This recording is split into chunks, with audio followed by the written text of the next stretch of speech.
वंदे मातरम 12 दिसंबर का इतिहास। 12 दिसंबर 1911 जॉर्ज पंचम के द्वारा घोषणा की गई कि दिल्ली भारत की राजधानी होने वाली है। कोलकाता से राजधानी को दिल्ली ट्रांसफर करने की घोषणा 12 दिसंबर 1911 को होती है।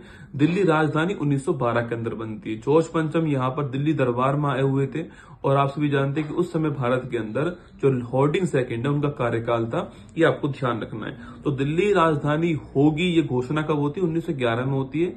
दिल्ली राजधानी 1912 के अंदर बन जाती है। इसके अलावा 12 दिसंबर 2015 को पेरिस समझौता होता है, जो कि कॉन्फ्रेंस ऑफ पार्टी नंबर 21 जो है वो हुई थी, आप सभी जानते हो, जिसका उद्देश्य जलवायु परिवर्तन को रोकना या फिर बढ़ते हुए तापमान पर अंकुश लगाना उसका उद्देश्य था। लेकिन ये लागू 4 नवंबर 2016 को होता है, ये भी आपको ध्यान रखना है। 2015 के अंदर पेरिस समझौता, पेरिस के अंदर मीटिंग होती है जहां पर इंटरनेशनल सोलर अलायंस का भी स्थापना भारत और फ्रांस मिलकर करते हैं।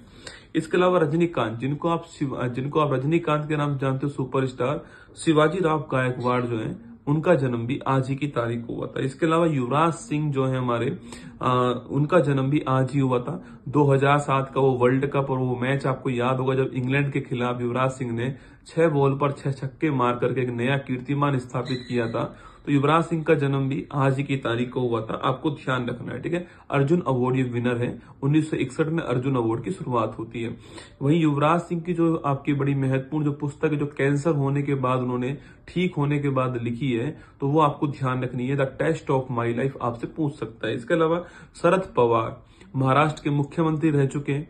इसके अलावा जो एनसीपी पार्टी है, जिसको हम राष्ट्रवादी कांग्रेस पार्टी कहते हैं, उसके संस्थापक मेंबर हैं। उनका जन्म भी आज ही हुआ था। ये भारत में कैबिनेट के अंदर रक्षा मंत्री रह चुके हैं पीवी नरसिम्हा सरकार के अंदर, और कृषि मंत्री अभी मनमोहन सिंह सरकार में भी रहे थे ये।